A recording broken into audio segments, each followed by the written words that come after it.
नमस्कार दोस्तों, मैं अनिरुद्ध कुमार स्वागत करता हूं आपका अपने यूट्यूब चैनल कॉन्सेप्ट पाठशाला में। आज हम लोग पढ़ने वाले हैं कार्यस्थल पर महिलाओं का लैंगिक उत्पीड़न अधिनियम 2013। क्या पढ़ने वाले हैं? कार्यस्थल पर महिलाओं के साथ होने वाले लैंगिक उत्पीड़न को रोकने के लिए जो एक्ट आया है, कौन सा एक्ट आया है? कार्यस्थल पर महिलाओं का लैंगिक उत्पीड़न अधिनियम 2013। 2013 कब आया? 2013 में आया। ठीक, चलिए देखते हैं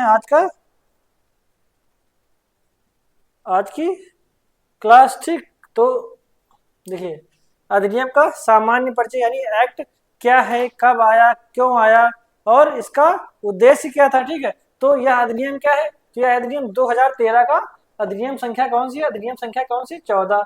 2013 की 14वें नंबर का एक्ट है। 2013 के 14वें नंबर का एक्ट है। और यह क्यों लाया गया? तो यह लाया गया था कार्यस्थल पर महिलाओं का लैंगिक उत्पीड़न से उन्हें क्या करना? सुरक्षा प्रदान करने हैं, सुरक्षा प्रदान करने हैं। ठीक है, क्यों लाया गया? तो कार्यस्थल पर जो महिलाएं हैं उनके साथ जो लैंगिक उत्पीड़न हो रहा है उनसे सुरक्षा प्रदान करने के लिए क्या किया गया? यह एक्ट लाया गया था। ठीक है, इसका संवैधानिक आधार क्या था? यानी कि इस एक्ट को लाने का हमारा संवैधानिक आधार क्या है? संविधान में इसका उल्लेख कहाँ था और ये क्यों लाया गया? तो देखिए, आर्टिकल 14 क्या है? समता का अधिकार। आर्टिकल 14 समता का अधिकार। आर्टिकल 15 भेदभाव प्रतिषेध। आर्टिकल 15 क्या है? भेदभाव प्रतिषेध। आर्टिकल 21 क्या है? प्राण एवं दैहिक स्वतंत्रता, साथ ही गरिमापूर्ण जीवन व्यतीत करना। 21 क्या है? प्राण एवं दैहिक स्वतंत्रता। और क्या है? गरिमापूर्ण जीवन जीने का अधिकार। और आर्टिकल 14 क्या, सॉरी, आर्टिकल 19 क्या है? तो आर्टिकल 19 क्या है? रोजगार की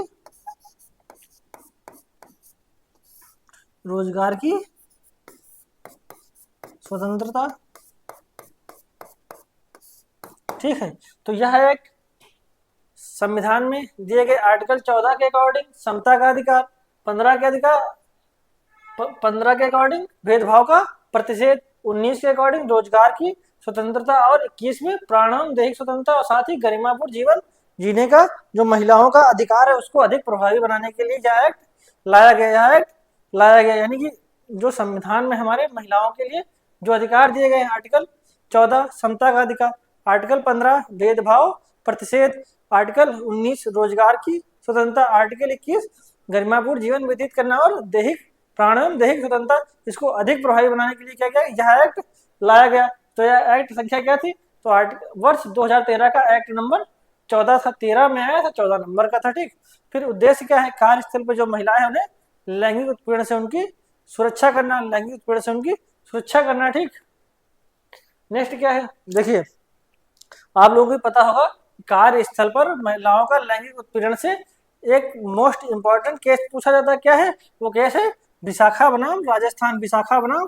राजस्थान। लेकिन इससे पूर्व भी एक महिला मामला हुआ था। वो क्या था?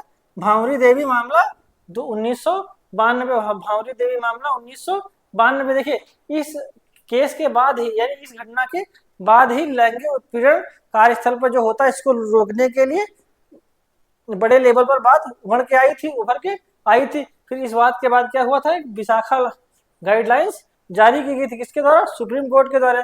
तो देखिए, चलिए समझते हैं ये केस क्या है और ये विशाखा गाइडलाइंस क्या है। ठीक,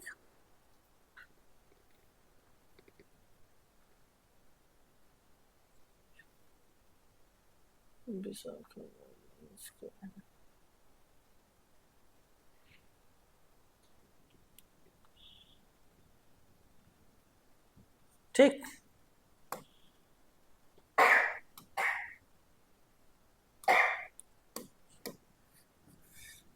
तो देखिए, पहला क्या था?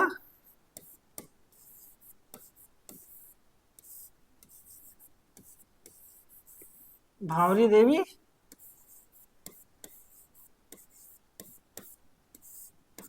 मामला 1992। अब ये क्या था? देखिए, ये भांवरी देवी कौन थी? तो भांवरी देवी एक दलित महिला थी। कौन थी?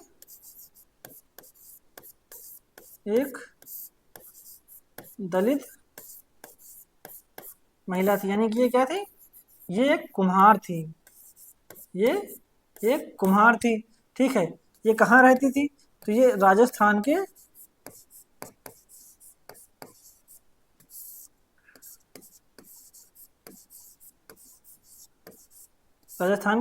जयपुर के जिले की रहने वाली थी।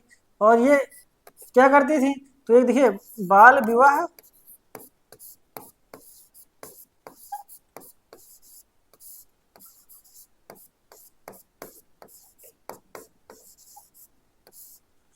प्रतिषेध अधिनियम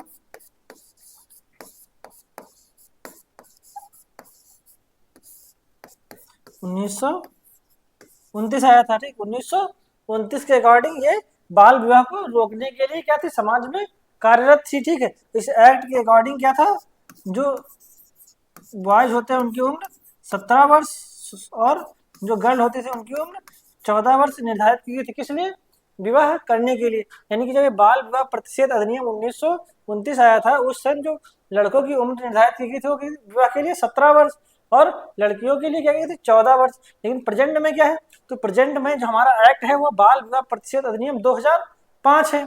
2005 है, जिसमें जो बॉयज है 21 साल और गर्ल्स 18 साल आयु निर्धारित की गई। ठीक है, यानी प्रेजेंट टाइम में जो एक्ट है वो बाल विवाह प्रतिषेध अधिनियम 2005 है, जिसमें लड़कियों की शादी करने की उम्र 18 साल और लड़कों की शादी करने की उम्र कितनी है, 21 साल है। ठीक है, ठीक है। अभी यहाँ क्या थी, कार्यरत थी। ठीक, अब क्या हुआ, इन्हीं के गांव में, यानी कि जहाँ की ये रहने वाली है वहीं पास में एक गुर्जर परिवार था।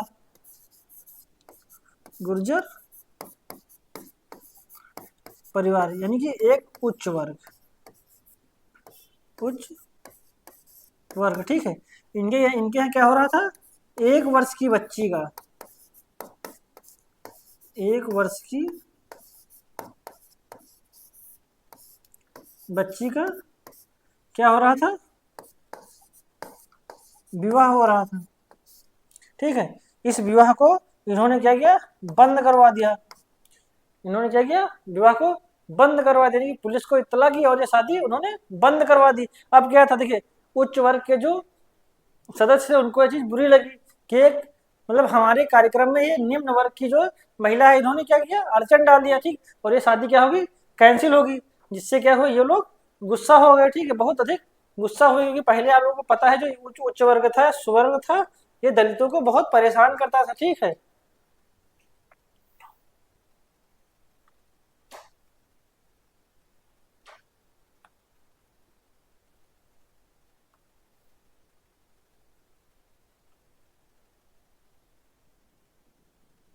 ठीक है। अब क्या हुआ, देखिए, उन्होंने शादी कैंसिल कर दी। अब जो गुर्जर प्रतिहार लोग थे ये क्या है, बहुत ज्यादा अधिक इनके ऊपर क्या हुए, गुस्सा हुए। ठीक है, फिर घटना है 22 नवंबर 1992 की। क्या है घटना, क्या है 22 नवंबर 1992 की घटना। घटना क्या थी, इस समय क्या थी, ये अपने पति के साथ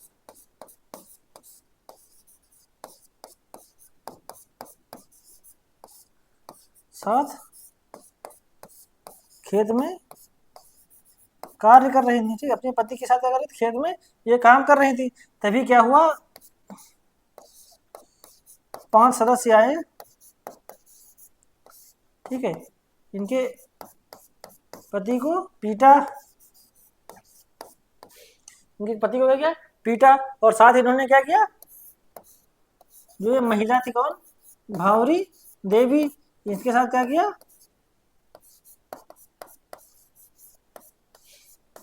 सामूहिक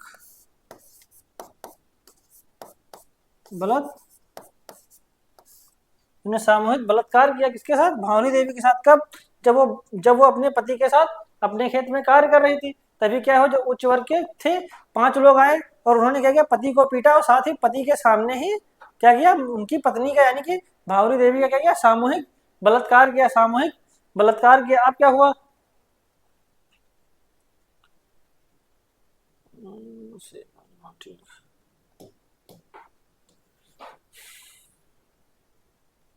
ठीक। अब ये गई पुलिस के पास एफआईआर करने के लिए।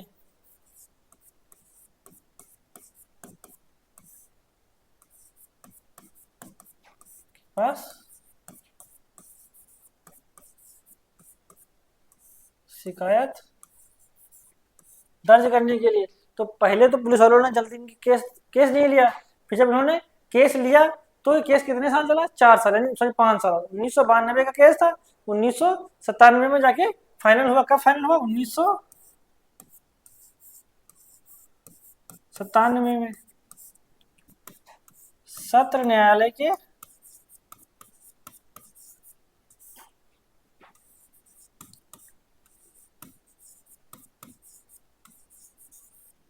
क्या न्यायाधीश ने क्या किया, इसका फैसला दिया, जिसमें उन्होंने क्या किया, उन्होंने जो ये उच्च वर्ग के लोग थे, उच्च वर्ग के जो लोग थे, इन्हें निर्दोष करार कर दिया। ठीक, निर्दोष करार कर दिया। और साथ ही इन्होंने कहा कि उच्च वर्ग के लोग, उच्च वर्ग के लोग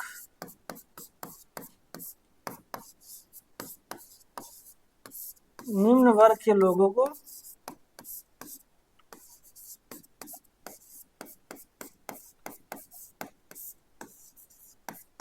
वर्ग के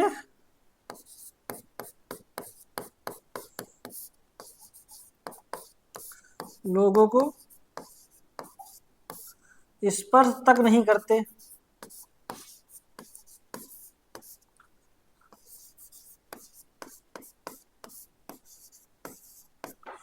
अतः वो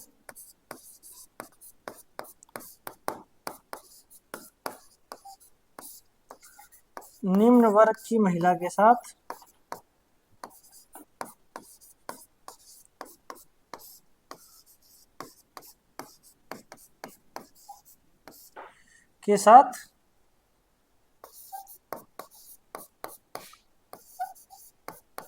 बलात्कार नहीं कर सकते हैं।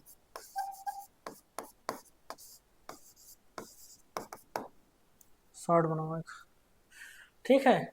तो ये भावरी देवी मामला क्या था, तो भावरी देवी मामला क्या था, ये कब हुआ था, 1992 में। क्या हुआ, तो भावरी देवी थी, एक दलित महिला थी। कहाँ की रहने वाली थी, तो राजस्थान के जयपुर डिस्ट्रिक्ट की रहने वाली थी। और ये क्या करती थी, तो बाल विवाह प्रतिषेध अधिनियम 1929 आया था, 1929 आया था, उसके अकॉर्डिंग ये क्या कर रही थी, कार्यरत थी। फिर क्या हुआ, इनके ही गांव में एक गुर्जर परिवार, इनके ही गांव में एक गुर्जर परिवार था, जहां पर 1 वर्ष की बच्ची का क्या हो रहा था, विवाह हो रहा था। ठीक है, तो ये विवाह उन्होंने क्या कर दिया था, कैंसिल करवा दिया था, विवाह उन्होंने नहीं होने दिया था। फिर क्या हुआ, जो गुर्जर परिवार थे बहुत ज्यादा क्या हुए, क्रोधित हुए, यानी गुस्सा हुए। फिर 22 नवंबर 1992 को, 22 नवंबर 1992 को, जब ये अपने पति के साथ अपने ही खेत में क्या कर रही थी, काम कर रही थी, तभी क्या हुआ, जो गुर्जर परिवार यानी कि जो उच्च वर्ग के लोग थे, 5 लोग आए, उन्होंने इनके पति को पीटा और इनके साथ क्या किया, सामूहिक बलात्कार किया, सामूहिक बलात्कार किया। फिर क्या हुआ, ये मामला कहाँ गया, सत्र न्यायालय में, मामला सत्र न्यायालय में गया, जिसकी फाइनल सुनवाई यानी कि फाइनल फैसला कब आया, तो है 1997 में, 1997 में।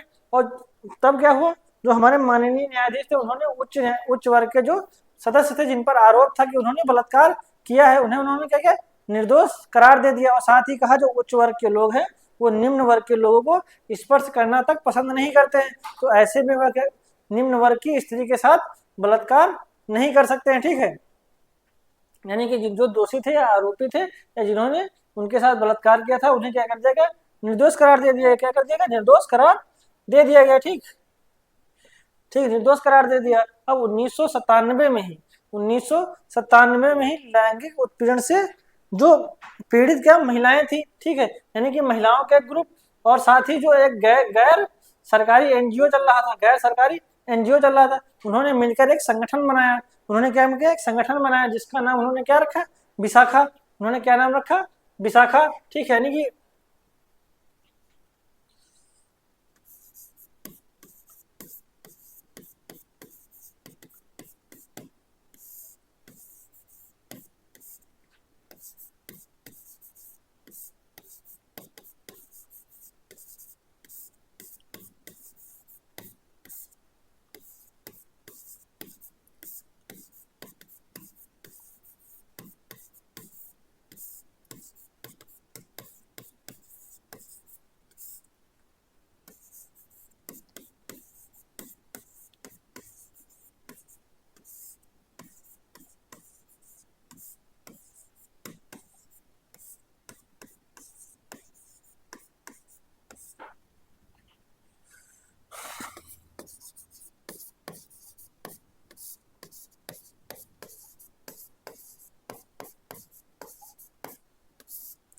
यानी कि महिलाओं के एक समूह ने और गैर सरकारी संगठन यानी एनजीओ ने मिलकर एक मंच तैयार किया, एक विशाल मंच तैयार किया जिसका नाम क्या था, विशाखा। इसका नाम क्या था, विशाखा। और साथ ही देखिए नैना, नैना जी थी, इनका भी एक संगठन चल रहा था, साखी, साखी संगठन चल रहा था। ठीक है, इनका देखिए नैना, नैना के द्वारा एक साखी संगठन चलाया जा, कौन सा संगठन, साखी संगठन चलाया जा रहा था, साखी संगठन चलाया जा रहा था। यानी कि जो विशाखा संगठन, यानी कि जो ग्रुप तैयार किया गया महिलाओं का ग्रुप और एनजीओ का ग्रुप था, जिसे हम लोगों ने विशाखा कहा, और ये साखी संगठन दोनों आपस में मिल गए, दोनों आपस में क्या मिल हो गया, आपस में मिल गए। अब इन्होंने मिलकर क्या किया, इन्होंने सुप्रीम कोर्ट में क्या डाली, एक याचिका डाली। किस नाम से डाली, तो विशाखा नाम से इन्होंने क्या डाली, एक याचिका डाली। ठीक,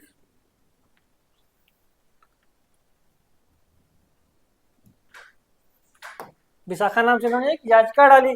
फिर क्या हुआ, 1997 में, 1997 में सुप्रीम कोर्ट ने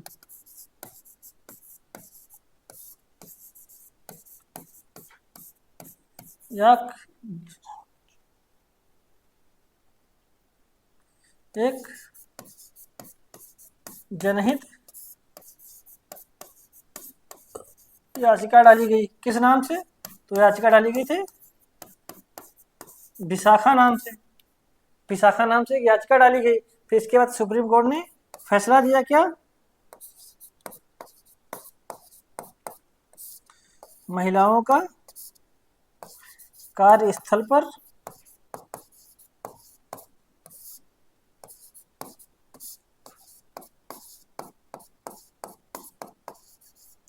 लैंगिक उत्पीड़न से बचाना हमारा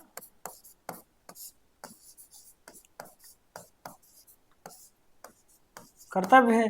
और साथ ही उन्होंने क्या किया, एक गाइडलाइंस जारी की, यानी कि एक कुछ दिशा निर्देश दिए। क्या दिए,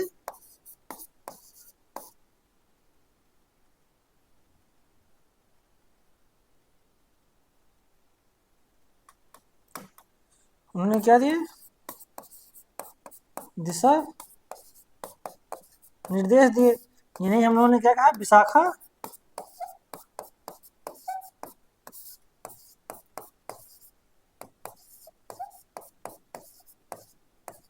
विशाखा गाइडलाइन। यानी कि 1997 से 2013 तक, यानी कि एक्ट हमारा कब है, 2013, और ये गाइडलाइंस कब है, 1997 में। यानी कि यही गाइडलाइंस थी कि 1997 से 2013 तक क्या ही लागू रही, यानी कि इसे ही ये तक यही कानून बना रहा, कानून बना रहा कब, 1997 से, जब तक हमारा एक्ट नहीं आया। एक्ट कब आया, तो एक्ट आया था 2013 में। 1997 से 2013 तक हम लोगों का कानून यही चलता रहा। और यही जो गाइडलाइंस थी, ये 2013 में एक्ट में क्या हो गई, कन्वर्ट हो गई, एक्ट में कन्वर्ट हो गई। यानी कि जो विशाखावाद है, यार विशाखा वर्सेस राजस्थानवाद 1997 में एक्चुअली में क्या था, एक्चुअली में भंवर देवी मामला ही था। लेकिन जब क्या हुआ, भंवर देवी को न्याय नहीं मिला, तब महिलाओं के एक संगठन ने क्या किया, महिलाओं के एक संगठन ने एक एनजीओ के साथ मिलकर क्या एक मंच तैयार किया, एक बड़ा मंच तैयार किया, जिसे नाम दिया गया विशाखा। और इस विशाखा जो संगठन था, इसके साथ मिल गया नैना जी का एक संगठन था, क्या, साखी। इन दोनों संगठनों ने मिलकर सुप्रीम कोर्ट में क्या किया, एक याचिका दायर की। जिस याचिका का नाम था विशाखा, विशाखा। फिर सुप्रीम कोर्ट ने क्या किया, ये अपना जजमेंट दिया कि कार्यस्थल पर महिलाओं को संरक्षण प्रदान करना क्या है, हमारा कर्तव्य है। और उन्होंने एक गाइडलाइंस भी क्या कर दी, जारी कर दी। गाइडलाइंस क्या कर दी, जारी कर दी। कि इस गाइडलाइंस को हम लोग कहते हैं विशाखा गाइडलाइंस, विशाखा गाइडलाइंस। फिर विशाखा गाइडलाइंस 1997 से 2013 तक, यानी कि जब तक कि हमारा कार्यस्थल पर महिलाओं का उत्पीड़न प्रतिषेध अधिनियम नहीं आया, तब तक यही गाइडलाइंस हमारी क्या बनेगी, नियम कानून बने रहे। किसके, नियम कानून बने रहे, किस बात के लिए, कि कार्यस्थल पर जो महिलाओं के साथ लैंगिक उत्पीड़न हो रहा है, उनसे बचाव के लिए जो हमारी विशाखा गाइडलाइन थी, वही हमारा एक कानून बनी रही। बाद में क्या हुआ, यही गाइडलाइंस एक्ट में कन्वर्ट कर दी गई, यही गाइडलाइन एक्ट में कन्वर्ट कर दी कब, 2013 में। ठीक, तो भावरी देवी मामला क्या था ये आप लोगों ने अच्छे से समझ लिया। साथ ही विशाखा गाइडलाइंस का ये भी आप लोग समझ गए। और ये विशाखा बनाम राजस्थान राज्यवाद क्या है, एक्चुअली विशाखा कौन है, तो एक्चुअली विशाखा कोई प्रॉपर एक लड़की नहीं थी, ये क्या था, एक मंच तैयार किया गया था, एक संगठन का नाम था विशाखा, ठीक है। फिर इसी नाम से क्या किया कि जनहित याचिका सुप्रीम कोर्ट में डाली गई, ठीक है। तो अब देखिए यह एक्ट लोकसभा द्वारा कब पारित हुआ, तो यह एक्ट लोकसभा द्वारा 3 सितंबर 2012 को क्या हुआ, 3 सितंबर 2012 को पारित हुआ। कहाँ, लोकसभा में। कब, 3 सितंबर 2012 को लोकसभा में पारित हुआ। राज्यसभा में 26 फरवरी 2013 में पास हुआ। कब, 26 फरवरी 2013 में, 26 फरवरी 2013 को राज्यसभा में पास हुआ। इस पर राष्ट्रपति की स्वीकृति कब मिली, राष्ट्रपति की स्वीकृति कब मिली, तो 23 अप्रैल 2013 को, 23 अप्रैल 2013 को। फिर यह लागू कब, देखिए अनुमति तो अप्रैल में मिली थी, लेकिन ये लागू हुआ जाके दिसंबर यानी 2013 लास्ट में। कब, 9 दिसंबर को। तो यहाँ पे इम्पोर्टेंट क्या है, तो देखिए यह राष्ट्रपति ने इसे स्वीकृत कब किया, यानी अधिनियमित कब हुआ, यानी कि राष्ट्रपति ने इस पे साइन कब किया। देखिए राष्ट्रपति की स्वीकृति पूछे, राष्ट्रपति के हस्ताक्षर पूछे, या राष्ट्रपति ने इसे या कब अधिनियमित हुआ। देखिए कब अधिनियमित हुआ, कब प्रवृत्त हुआ, और कब इस पर स्वीकृति मिली, ये सारी चीजें क्या होती, एक ही होती। तो राष्ट्रपति की स्वीकृति कब मिली, 23 अप्रैल 2013 को।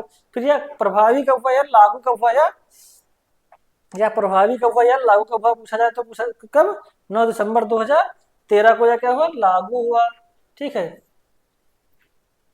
13 को क्या हुआ, लागू हुआ, ठीक। देखिए अब इस एक्ट का संक्षिप्त नाम क्या है, इस एक्ट का संक्षिप्त नाम है कार्यस्थल पर महिलाओं का लैंगिक उत्पीड़न निवारण प्रतिषेध और प्रतितोष, ठीक है। एक्ट अधिनियम 2013, यानी हम लोग शार्ट में क्या कहते हैं, पोस एक्ट 2013। ऐसे एक्ट का नाम क्या है, कार्यस्थल पर महिलाओं का लैंगिक उत्पीड़न, उससे निवारण, प्रतिषेध और प्रतितोष, ठीक है, अधिनियम 2013, ठीक है। इसका विस्तार कहाँ है, तो प्रारंभ में, वर्तमान में इसका विस्तार कहाँ है, संपूर्ण भारत में इसका क्या है, विस्तार है। संपूर्ण भारत में इसका क्या है, संपूर्ण भारत में क्या इसका विस्तार है। प्रारंभ कब हुआ, तो यह प्रारंभ हुआ 9 दिसंबर 2013 को। 9 दिसंबर 2013 को क्या हुआ, यह एक्ट प्रारंभ हुआ। शॉर्ट नाम पोस्ट एक्ट 2013, विस्तार संपूर्ण भारत में। यह प्रारंभ कब हुआ, तो यह प्रारंभ हुआ 9 दिसंबर 2013 को, ठीक। देखिए अब सेक्शन 1 हो गया। सेक्शन 2 क्या है, सेक्शन 2 है तो मैंने बताया किसी भी एक्ट में सेक्शन 2 होता है, उस एक्ट के संबंधित इंपॉर्टेंट शब्दावली की परिभाषा, मीन्स अगर कोई शब्द लिखा है तो उसका मतलब क्या होता है, यह जानकारी हमें कहाँ दी गई है, तो दी जाती है हमें एक्ट के सेक्शन 2 में, यानी स्टार्टिंग में हमें टर्मिनोलॉजी समझा दी जाती है, यानी कि आगे हम लोग जब एक्ट को पढ़े तो हमें समझने में कोई दिक्कत ना हो, ठीक है। चलिए स्टार्ट करते हैं। पहली क्या है, पहली डिफिनेशन क्या है, वह है व्यथित महिला। व्यथित महिला किसमें दी गई, सेक्शन 2A में व्यथित महिला दी गई है। व्यथित महिला क्या होती है, सीधी बात, व्यथित महिला वह महिला होती है जिसके साथ जुल्म हुआ है, जिस पर अत्याचार हुआ है,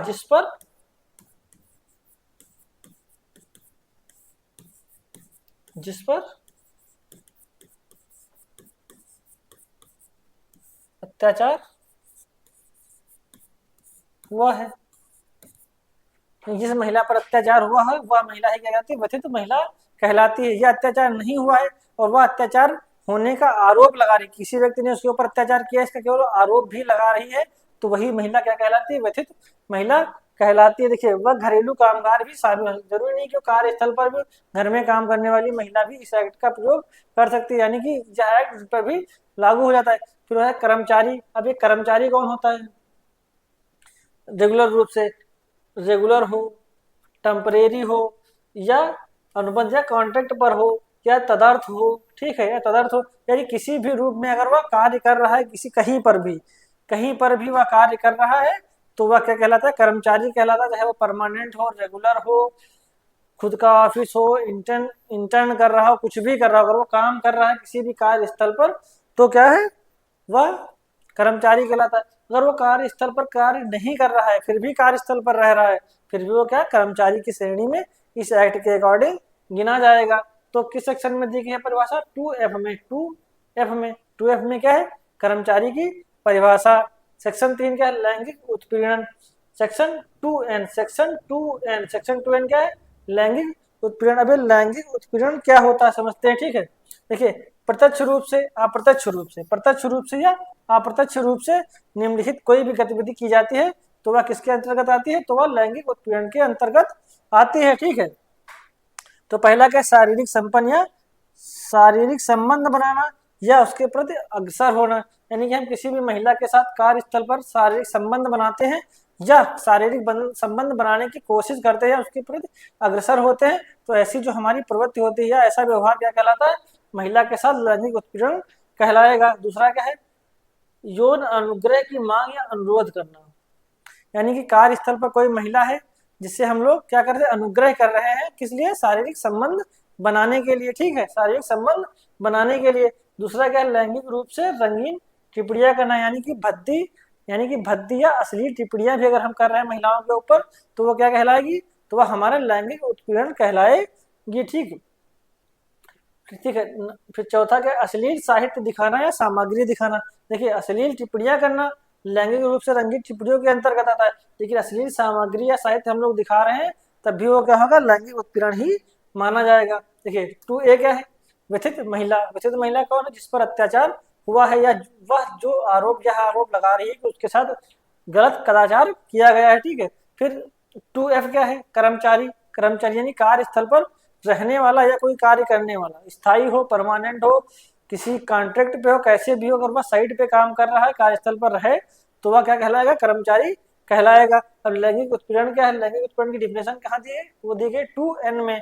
लैंगिक उत्पीड़न 2N, लैंगिक उत्पीड़न 2N, ये क्या होता है, देखिए किसी के साथ शारीरिक संपर्क बनाना या उसके प्रति अग्रसर होने बनाने की कोशिश करना, किसी के शारीरिक संबंध बनाना या उसके बनाने की कोशिश करना, ये लैंगिक उत्पीड़न के अंतर्गत आता है।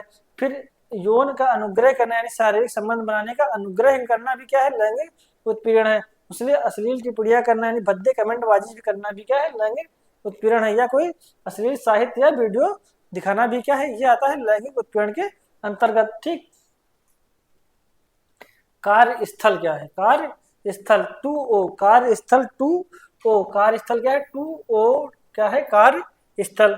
देखिए कोई भी स्थल जहां पर व्यक्ति कार्य करते हैं, चाहे वो सरकारी हो, प्राइवेट हो, या कोई NGO हो, कोई संस्था हो, कोई कार्यालय हो, कोई शाखा हो या कोई इकाई हो।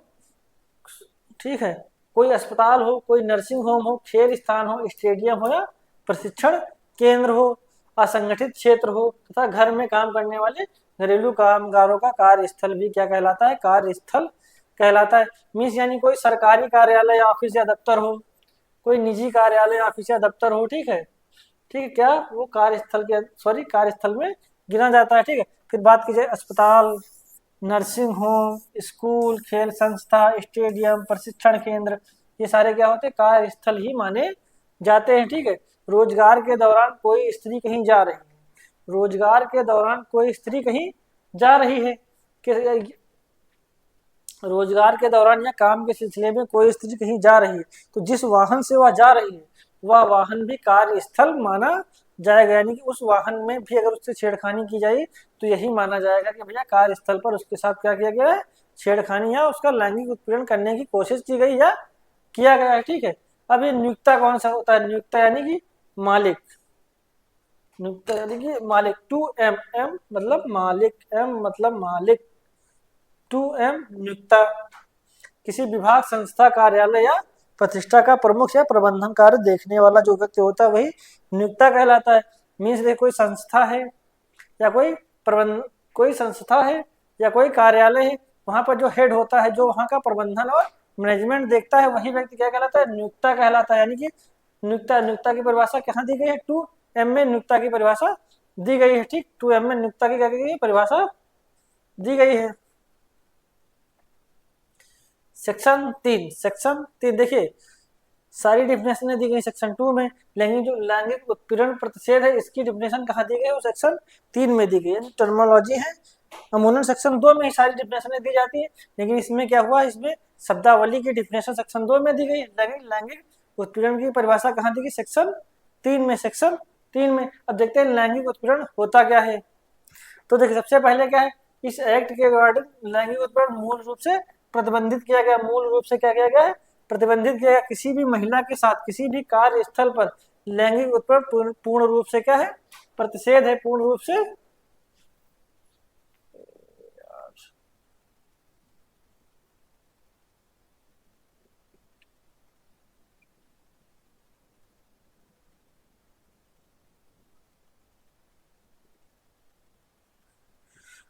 पूर्ण रूप से क्या है, प्रतिषेध है।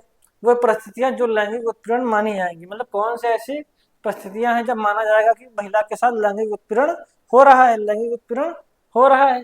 कौन सा, यदि यदि किसी महिला के संबंध में निम्नलिखित होती हैं तो क्या माना जाता है कि उनके साथ क्या हो रहा है, लैंगिक उत्पीड़न। अधिमान्य व्यवहार का वादा करना। अधिमान्य व्यवहार क्या होता है, जैसे कि कोई स्त्री या कोई महिला है और हम उसके साथ शारीरिक संबंध बनाना चाह रहे हैं और उसके एवज में यानी उसके बदले हम उससे वादा करते हैं कि हम तुम्हारा प्रमोशन कर देंगे या तुम्हारी सैलरी बढ़ा देंगे या तुम्हारा काम हम आसान कर देंगे। ऐसे जो वादे होते हुए क्या कहलाते हैं, अधिमान्य व्यवहार कहलाते हैं। अधिमान्य व्यवहार करना, तो किसी भी महिला के साथ अधिमान्य व्यवहार करना प्रत्यक्ष या अप्रत्यक्ष रूप से किसकी श्रेणी के अंतर्गत आता है, तो आता है लैंगिक उत्पीड़न की श्रेणी में आता है। देखिए ठीक है, फिर उसके बाद अहितकारी व्यवहार की धमकी देना। अहितकारी व्यवहार की धमकी देना क्या होता है, जैसे किसी भी महिला के साथ हम क्या करना चाह रहे हैं, लैंगिक संबंध बनाना चाह रहे हैं, लेकिन वह महिला नहीं मान रही, तो उसको हम धमकी दे रहे हैं कि अगर तुम ऐसा नहीं करोगे तो हम तुम्हारा प्रमोशन तुम्हारा ट्रांसफर कहीं ऐसी जगह पर देंगे जहाँ काम करना क्या हुआ, कठिन हो जाएगा। और क्या करेंगे, साथ ही उसको हम लोग क्या धमकी देंगे, तुम्हारी सैलरी कम कर देंगे, तुम्हारा प्रमोशन नहीं करेंगे। ऐसे जो अहितकारी वादे या धमकियां हम उनको देंगे वो किसके अंतर्गत आती है, वो भी क्या आती है, लैंगिक उत्पीड़न के अंतर्गत आती है। ठीक है, लैंगिक उत्पीड़न के अंतर्गत रोजगार स्थिति पर धमकी देना, रोजगार स्तर पर धमकी देना। ठीक है, इसमें क्या होता है, वर्तमान या भावी रोजगार स्थिति में के बारे में कोई भी धमकी उसके रोजगार के बारे में देना, यानी कि वो तुम्हारे वहाँ काम नहीं कर रही, वो उसका अलग कोई रोजगार है, तो उस रोजगार के संबंध में हम उससे अगर धमकी दे कि अगर तो हमारे साथ लैंगिक संपर्क क्या करते हो, शारीरिक संबंध नहीं बनाते हो तो हम तुम्हारे साथ ये कर देंगे वो कर देंगे, ऐसी कोई भी धमकी देना क्या कहलाता है, लैंगिक उत्पीड़न के अंतर्गत ही आता है। ठीक है, शत्रुतापूर्ण वातावरण बनाना, यानी कि उसके क्या होता है, कोई लड़की है वो कोई कार्य कर रही है तो हम क्या कर रहे हैं, उसके कार्य में विघ्न या बाधा उत्पन्न कर रहे हैं और उसके लिए क्या करते हैं, भय युक्त और शत्रुतापूर्ण क्या कर रहे हैं, वातावरण क्रिएट कर रहे हैं उसके आसपास। ठीक है, उसे भयभीत कर रहे हैं, तो ऐसी घटना भी हमारी लैंगिक उत्पीड़न कहलाती है। लैंगिक उत्पीड़न कहलाती है अपमानजनक व्यवहार करना। अपमानजनक व्यवहार करना यानी कि महिला के साथ हम कार्य स्थल पर कोई ऐसा व्यवहार करते हैं जिससे वह उसका अपमान हो, यानी वह उसकी बेइज्जती हो, तो ऐसा व्यवहार ही हमारा क्या कहलाता है, लैंगिक उत्पीड़न कहलाता है। तो दोस्तों आशा करता हूँ आज की क्लास आप लोगों को अच्छी लगी होगी। वीडियो अच्छा लगा हो तो वीडियो को लाइक करें, साथ ही चैनल को सब्सक्राइब करें और अपने यार दोस्तों के साथ भी क्या करें, शेयर करें। तो मिलते